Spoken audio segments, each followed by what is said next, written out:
ఇదే మణికర్ణిక ఘాట్. ఇదే మణికర్ణిక కొండం అంటారు దీన్ని. మణికర్ణిక చక్ర పుష్కరిణి కుండ అంటారు దీన్ని. మణికర్ణిక చక్ర పుష్కరిణి కుంట. ఇందులో స్నానం చేసిన తర్వాత బయట స్నానం చేస్తారు.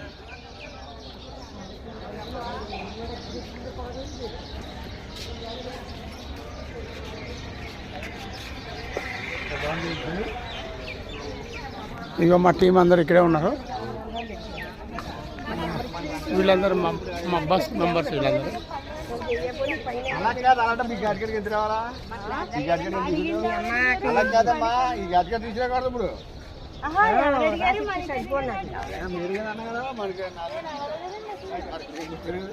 ఇది వంగిపోయిన శివుడి గుడి. ఇది వీరభద్ర గుడి అనుకుంటా. వంగిపోయింది. ఇది ఎన్నో సంవత్సరాల నుంచి అలానే ఉంది నీళ్ళలోనే.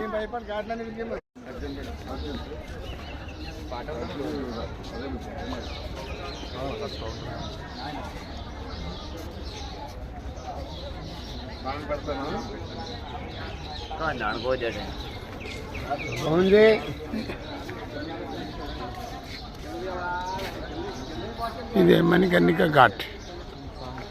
ఇదే మణికర్ణిక కొండం అంటారు దీన్ని.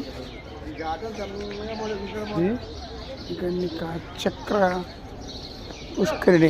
పుష్కరిణి కుండ అంటారు దీన్ని. మణికర్ణిక చక్ర పుష్కరిణి కుంట. ఇందులో స్నానం చేసిన తర్వాత బయట స్నానం చేస్తారు.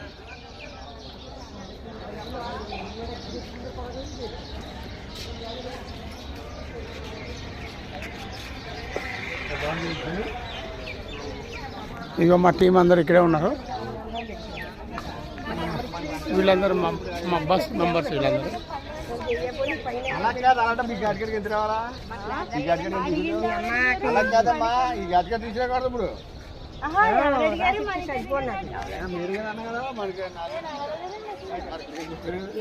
ఇది వంగిపోయిన శివుడి గుడి. ఇది వీరభద్ర గుడి అనుకుంటా. వంగిపోయింది. ఇది ఎన్నో సంవత్సరాల నుంచి అలానే ఉంది నీళ్ళలోనే.